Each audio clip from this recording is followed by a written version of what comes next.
Bine v-am găsit, dragii mei din Zodia Leu, oriunde v-ați afla. Tuturor bine ați venit pe canalul meu, Tarot Flor de Loto. Eu sunt Nina și mă bucur tare mult să vă am alături la fiecare lectură. Trebuie să vă mulțumesc tuturor celor care mi-au lăsat comentarii frumoase, sugestii, like-uri, dar mai ales trebuie să vă mulțumesc pentru prezența voastră la fiecare lectură. Azi voi face lectura generală pentru luna iulie și am pregătit aici o carte din oracolul frunzelor de ceai cu care vom începe această lectură. De asemenea, dacă aveți, v-am obișnuit deja, în afară de soare, da, care este zodia principală, dar dacă aveți lună, Venus, ascendentul în zodia Leu, această lectură este de asemenea și pentru voi. Dacă nu veți rezona cu informațiile care le veți primi în această lectură, puteți viziona celelalte lecturi ale celorlalte zodii care pot reprezenta pentru voi ascendentul, luna sau Venus și de unde voi puteți culege informații importante pentru voi. Lămurite toate aceste lucruri, eu oricum vă aștept cu mare drag să vă abonați, să continuați să-mi lăsați sugestii, comentarii și, bineînțeles, like-uri și în felul acesta să mărim această comunitate a florilor de lotus. Haideți să alegem câte o carte pentru fiecare săptămână a lunii iulie. Și avem prima săptămână. Sunt 200 de cărți și faptul că nu le pot ține în mână este foarte complicat. Oricum, și autoarea acestui oracol indică folosirea unui săculeț pentru acest oracol atât de special. Și mai avem pentru a patra săptămână din iulie și haideți să vedem. Prima săptămână avem tigrul. Se pare că vei face de ceva destul de riscant, dar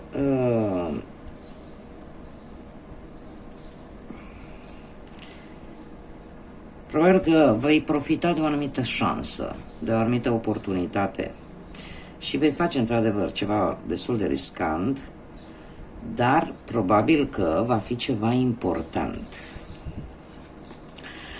dacă ți asumi acest risc. În săptămâna a doua avem cangurul.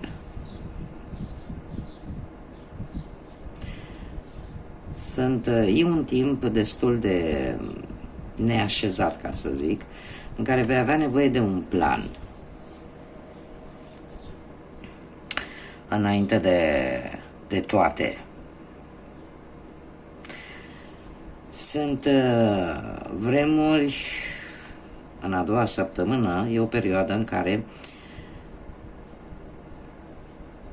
ori nu-ți găsești locul, ori apar niște schimbări care te cam pun pe gânduri, totuși le poți traversa, dar făcându-ți un plan bine pus la punct. Avem în a treia săptămână un scaun gol. Se pare că pentru unii dintre voi cineva va pleca din viața voastră. Acum, în ce mod și în ce fel? Probabil că o să ne spună tarotul. Și avem aici, cum îi spune, trifoiul, care ne vorbește de ceva grandios și de noroc în a patra săptămână.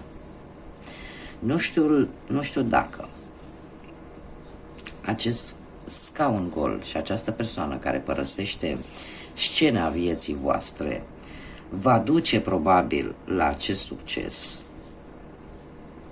sau unii dintre voi posibil să obțineți ceva valoros, important, în urma unei moșteniri, posibil, în urma cuiva care a părăsit, probabil, de ceva vreme această lume terenară. Și cumva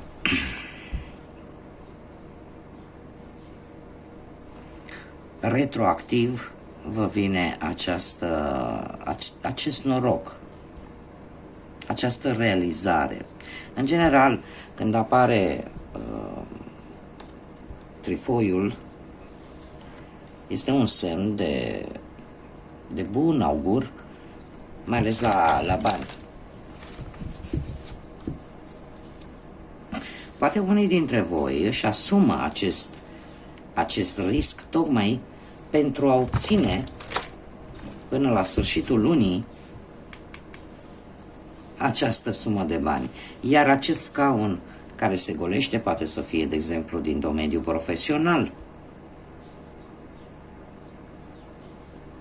Poate să reușiți într-un final să scăpați probabil de cineva de la locul de muncă care vă tot cam calcă pe bătături sau care nu prea v-a adus nimic pozitiv. Și chiar dacă vă jucați șansa în prima săptămână din iulie,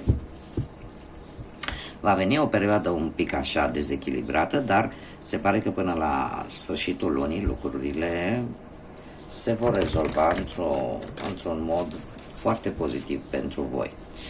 Haideți să vedem ce ne spune tarotul.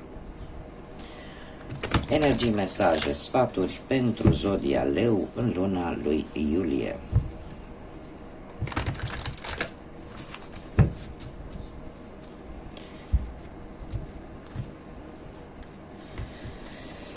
Să vedem. Și avem Regina de cupe. Arcanul major, luna, 2 de spade, 8 de cupe și 6 de cupe. Situația actuală pentru unii dintre voi poate implica prezența unei persoane dintr-un semn de apă, Rac, Pești sau Scorpion. Cineva care în general poate vă ponderează atunci când impulsivitatea voastră cumva dă pe din afară, sau e posibil să fie cineva foarte intuitiv, care să știe ce spuneți înainte de a rosti, sau să știe ce vreți înainte de a cere. E o persoană destul de empatică, o persoană în care tu ai încredere. Probabil că este cineva care, într-un fel sau altul, este lângă tine. Dacă vorbim de dragoste, poate să fie perechea ta și ne spune că, de moment cel puțin, relația este calmă, sunt emoții solide, profunde. Iar dacă cumva, probabil că vă aflați într-un moment relațional în care sunt anumite tensiuni, se pot rezolva, da? Cu un pic de intuiție, cu un pic de calmitate, se pot rezolva aceste probleme. Dacă nu vorbim de relație, în situația actuală ne poate vorbi de anumite proiecte creative în care voi vă folosiți creativitatea, sau, cum am mai spus, o persoană nouă care te poate ajuta din punct de vedere profesional în acest moment și poate deveni un bun aliat pentru tine această persoană. Pentru a îmbunătăți, eu știu, partea materială, de asemenea, această carte vine cu o veste bună. Se pare că ai reușit să găsești o soluție pentru a îmbunătăți partea aceasta financiară. Și unde, desigur, apare o relație importantă cu cineva dintr-o zodie de apă, cum am mai spus, Rac, Pești, Scorpion, care poate să fie un asociat sau cineva din familie, sau poate chiar perechea ta. Mergem mai departe. Pe partea muncii, de-a lungul lunii iulie, avem luna. Luna care ne vorbește despre un moment în care, cel puțin în această lună, nu ar trebui să iei decizii importante legate de partea profesională. Cumva ar trebui să-ți asculți intuiția și de moment să stai cu minte, să nu-ți complici viața din punctul ăsta de vedere profesional. Pentru că sunt anumite lucruri pe care e posibil să nu le știi și poate dintr-o greșeală să îți creezi singură probleme la muncă pe partea asta profesională. Nu este foarte indicat în acest moment cumva ar trebui să stai foarte liniștit. Foarte liniștită. Pe partea banilor, iar pentru cei care sunt în căutarea unui loc de muncă, era să omit acest lucru, cam același aspect. Se pare că sunt lucruri pe care tu nu le știi. Dacă ai obține, poate ar trebui să obții mai multe informații vis-a-vis poate de un job sau să obții mai multe informații despre metoda pe care ai putea să o folosești în așa fel încât să-ți găsești un job. Da? Pentru că sunt lucruri care nu se spun, sunt lucruri care nu se văd. Da? E un pic în ceață din punctul ăsta de vedere. Așa că, pentru cei care aveți un loc de muncă stabil, liniștiți, nu intrați în polemici, nu intrați încercați să fiți cât mai puțin impulsivi și oricum o să vedem și la celelalte lecturi cum vor evolua lucrurile, cel puțin în acest moment, asta îmi spun cărțile. Pe partea banilor sau pe partea financiară avem un 2 de spade. Un 2 de spade care ne vorbește foarte mult de echilibru și de prudență. Ar trebui în această lună să nu cheltuiți emoțional. Asta ce înseamnă? Să nu cheltui impulsionat de emoție. Nu știu, poate dau un exemplu. Vezi ceva într-o vitrină și dintr-o dată ți-aduce aminte că acel obiect poate ai fi vrut să-l cumperi, nu știu, acum ceva vreme sau ți-aduce aminte de ceva, acel obiect și te duci și îl cumperi. După care îți dai seama că de fapt acel obiect ție nu-ți folosește. Și poate dai și ceva bănuți pe el, ceva bani valoroși pe el. În această lună nu este indicat să faci cheltuieli, cum am mai spus, bazate pe impuls emoțional. Trebuie să încerci cumva să fii echilibrată și să deții un pic controlul banilor, da? Chiar dacă poți să faci anumite cumpărături, acestea trebuie să fie strict de ceea ce tu ai nevoie, de ceea ce pe tine te ajută să creezi, pe tine te ajută cu ceva, să fie ceva folositor. Da? Pe partea dragostei avem un 8 de cupe. Un 8 de cupe care ne vorbește despre decizii posibil pentru unii de a finaliza poate o relație, dar cu specificația, pentru cei care se regăsesc cu această informație, această carte vine cu o specificație și anume, nu te grăbi să intri imediat în alta. Trebuie să procesezi de ce ai finalizat această relație, în așa fel încât să știi sigur, de fapt, ce cauți pentru următoarea ta relație. De asemenea, pentru cei singuri, e posibil să, cum să zic eu, să nu găsești totuși nici în această lună, cumva căutarea continuă. De ce? Optul de cupe ne vorbește foarte mult de decepție. Decepția poate că nu ai obținut ceea ce doreai. Și asta te face să te îndepărtezi, poate de o relație, nu știu, poate o faci din simplu motiv că nu te simți în siguranță, posibil pentru unii dintre voi, sau poate pentru că tu ai dat prea mult și nu ai primit nimic sau prea puțin. Pur și simplu vrei să abandonezi ceva care nu îți mai folosește. Și atunci avem ca și planetă pentru această carte Saturn. Iar Saturn ne vorbește foarte mult de lecțiile de viață. De acele lucruri din care noi trebuie să învățăm. Iar asta ne ajută pe noi, lecțiile învățate, experiențele prin care trecem în toate domeniile vieții, ne ajută să creștem la nivel personal. Ne ajută să fim mai înțelepți, ne ajută să avem un alt fel de caracter.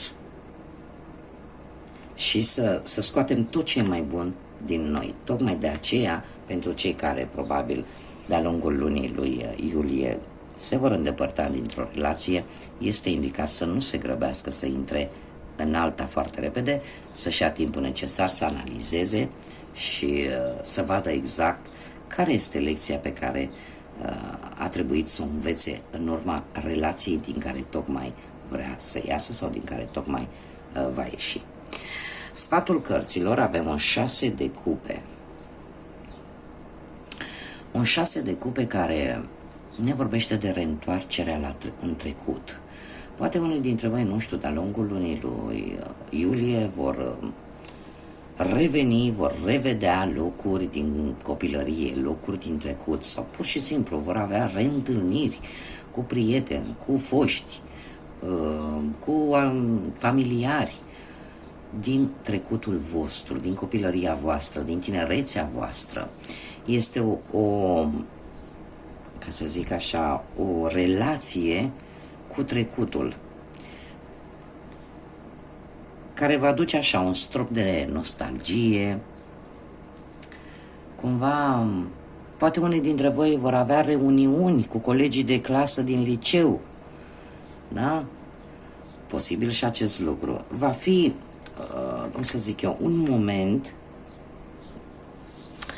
în afară de faptul că e un moment nostalgic, totuși, cum este pe poziția sfatului, vine și cu un sfat, mai ales pentru cei care posibil să rămână un pic blocați în trecut. Nu trebuie să rămâneți blocați în trecut. Puteți pentru că trecutul nu are nimic nou de spus. A avut ce a avut de spus. Din trecut decât trebuie să ne vin decât amintirile, lecțiile de viață și înțelepciunea, experiența. Așa că, cum am mai spus, această reîntâlnire cu trecutul trebuie să fie temporară și nu permanentă. Mergem mai departe și haideți să vedem, dragii mei, ce număr angelic vine pentru voi în această lună iulie. Un număr angelic pentru zodia lor, te rog. Și avem două. Deci uitați-vă și voi. Am 2, 2, 2 și 2. Haideți să începem cu 222, care prin reducere pitagorică ne dă un 6. Nu știu, poate data de 6 să aibă ceva importanță, cum de asemenea avem și 2, data de 2 să aibă vreo importanță. Haideți să vedem ce mesaj, cu ce mesaj vine. Ai încredere în semințele gândirii care cresc pe măsură ce tu le hrănești cu cuvinte, cu sentimente și cu acțiuni. Sunt echilibrat, sunt echilibrată. Despre ce ne vorbește această carte? Ne vorbește despre a te păstra în echilibru, a hrăni decât ceea ce este pozitiv în interiorul tău. Hrănește-le, pentru că ele vor crește, nu știu, sentimente, acțiuni, gândiri. Da?